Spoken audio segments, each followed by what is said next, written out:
Hi everyone. सो आज की class में हम डिस्कस करेंगे uncertain number of person puzzle. तो स्टार्ट करते हैं। Certain number of person are sitting in a linear row facing towards the north. एक सर्टेन नंबर ऑफ पर्सन एक लीनियर रो में बैठे हैं and they all are facing toward the north directions, और सभी की सभी नॉर्थ डायरेक्शंस की तरफ फेस कर रहे हैं। तो ऑलवेज दो प्रोजेक्शंस लेकर चलने एक लीनियर रो ड्रॉ करते हैं फर्स्ट एंड सेकेंड करते हैं। यहाँ पे जब भी हम uncertain number of persons puzzle start करते हैं तो हमें हमेशा ध्यान रखना है कि हमें उस पॉइंट को उठाना है जिस पॉइंट के बारे में किसी भी एंड से डेफिनेट इन्फॉर्मेशंस दे रखी हो।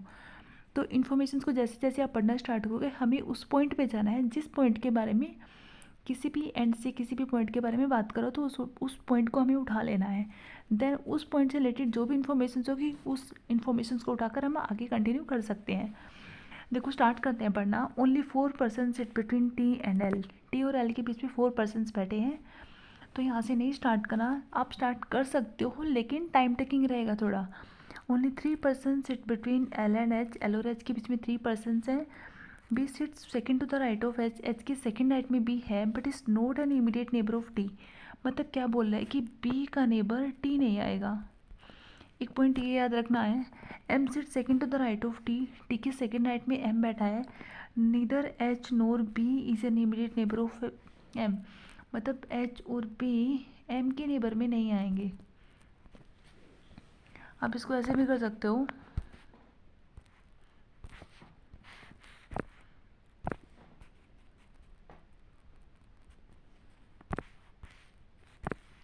कि एम के नेबर में एच और बी नहीं आएंगे दोनों। आगे बोला है M sits fifth to the right of N. N की फिफ्थ राइट में कौन बैठा है? एम बैठा है एंड वो sits third from one of the extreme end. N जो है वो एक्सट्रीम एंड से थर्ड नंबर पे है। अब इस पॉइंट से आप स्टार्ट कर सकते हो पजल को। देखो एन एक्सट्रीम एंड से थर्ड प्लेस पे है। अगर आप इसको एन जो है राइट हैंड से भी थर्ड प्लेस पे हो सकता है और एन जो है वो लेफ्ट हैंड से भी थर्ड प्लेस पे हो सकता है। और एन के फिफ्थ राइट में कौन बैठा है? एम बैठा है and they all are facing toward the north directions. तो इसका राइट इस तरफ होगा और इसका लेफ्ट इस तरफ होगा। अगर आप इसको राइट हैंड से थर्ड नंबर पे रखते हो तो क्या इसके फिफ्थ राइट में एम बैठ सकता है? देखो ये राइट हैंड है इसका, तो 1 2 3 एन, मतलब ये एंड है इसका। यहाँ इससे आगे कोई पर्सन नहीं बैठ सकता। अब एन के फिफ्थ राइट में हमें एम को प्लेस करना है, तो क्या फिफ्थ राइट में एम प्लेस हो सकता है? बिल्कुल नहीं।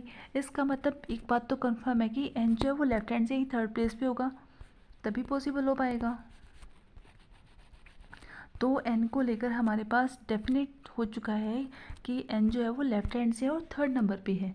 1 2 3 मतलब एन से थर्ड प्लेस पे। सिमिलरली इस केस में भी लेकर चलते हैं, एन जो है वो थर्ड प्लेस पे है। आई होप यहाँ तक सभी को क्लियर। आगे बोला है एन की फिफ्थ राइट में कौन बैठा है? एम। फिफ्थ राइट मतलब गैप ऑफ 4 पर्सन, तो 1 2 3 4, तो यहाँ क्या आएगा? एम। सिमिलरली 1 2 3 4 यहाँ आएगा एम। आगे पढ़ते हैं।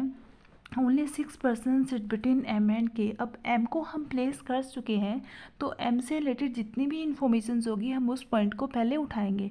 अब एम को प्लेस कर चुके हैं तो 6 पर्सन बैठे हैं एम और के बीच में।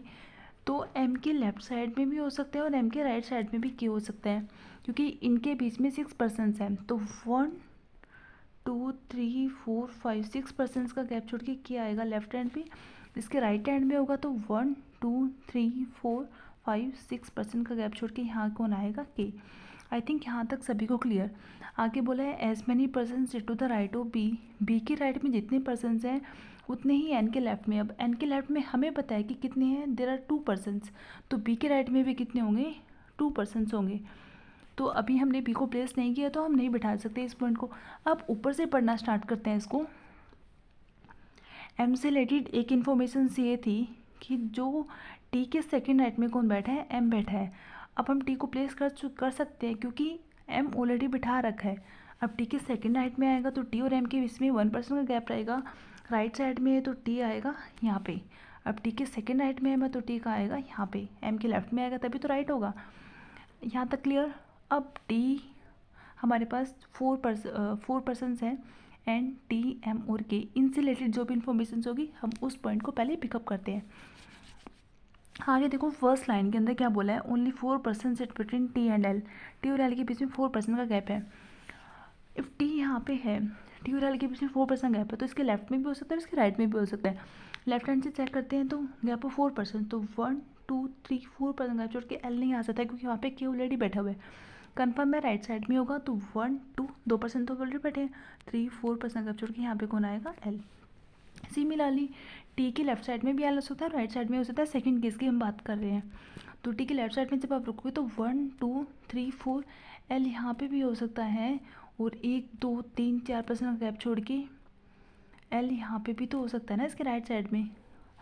आगे बढ़ते हैं, only 3% sit between L and H, L और H के बीच में 3% है। एक पॉइंट याद रखना कि M जो है वो ना H का नेबर होगा ना B का नेबर होगा।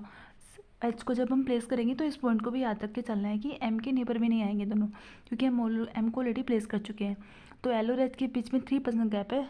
L यहाँ पे फर्स्ट केस के अंदर एक ही है पॉसिबल केस L के लेकर, तो 1 2 3% गैप छोड़ के H यहाँ पे नहीं आ सकता, क्योंकि M का नेबर नहीं है वो।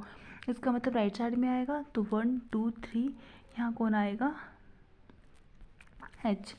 इस केस में चेक करते हैं, अगर L लेफ्ट हैंड पे होगा हमारा, तो L और H के बीच में 3% गैप है, तो 1 2 3% गैप छोड़ के यहाँ कौन आ सकता है, H बिल्कुल आ सकता है।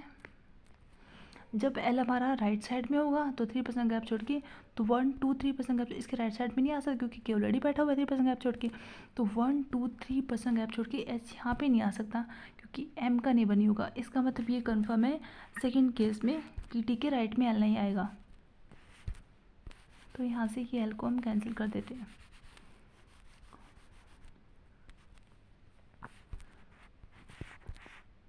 तो इस केस में यहाँ पे H है हमारे पास। तो फर्स्ट लाइन हो चुकी है, सेकंड लाइन हो चुकी है। थर्ड लाइन में क्या बोला है, B sits second to the right of H, H के सेकंड राइट में कौन बैठा है, B बैठा है। तो H यहाँ पे है, H के सेकंड राइट में B, but is not an immediate neighbour of T। B के बारे में क्या बोल रहा है कि वो T का नेबर नहीं है। एक सेकेंड मैं इसको इरेज कर देती हूँ।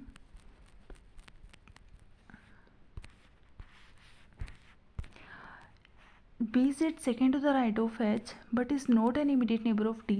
B के बारे में क्या बोला है कि H के सेकंड राइट में है, बट B जो है वो T का नेबर नहीं होना चाहिए। तो फर्स्ट केस में देखो H के सेकंड राइट में B को प्लेस करना है, तो H यहाँ पे है, तो इसके सेकंड राइट में 1% गैप होगा इन दोनों के बीच में, तो यहाँ पे आएगा B, बट B T का नेबर नहीं, क्योंकि T इसके पीछे बैठा हुआ है। इस केस में देखो H हमारा T के पास है, तो H के सेकंड राइट में B, मतलब गैप ऑफ 1%, यहाँ पे कौन आएगा, B। लेकिन उसने क्या बोला है कि B जो है वो T का नेबर नहीं होना चाहिए, तो यहाँ पे तो T का नेबर है, तो ये केस हमारा एलिमिनेट ही हो चुका है। आगे बोला है, ये पॉइंट हमने कर चुके हैं, T के सेकंड राइट में M को प्लेस कर चुकी है, H और B M के नेबर नहीं है, दोनों बिल्कुल सही है। M से इसको प्लेस कर चुके हैं, ये लाइन हो चुकी है। अब लास्ट लाइन क्या बोली थी कि जितने N के लेफ्ट में है उतने ही B के राइट में है। तो N के राइट में कितने नंबर ऑफ पर्सन है, 1 2, तो B के राइट में कितने होंगे, 2%, तो B के राइट में होंगे 1 2, तो ये इसका राइट हैंड होगा, इससे आगे कोई भी पर्सन नहीं बैठेगा। तो this is the right hand. I hope सभी को क्लियर होगा। सो अब हम काउंट कर सकते हैं कि कितने नंबर ऑफ पर्सन्स बैठे हैं इस रो के अंदर। आई होप सभी को क्लियर होगा कि इस टाइप की पजल्स को हम कैसे सोल्व कर सकते हैं मिनिमम टाइम में।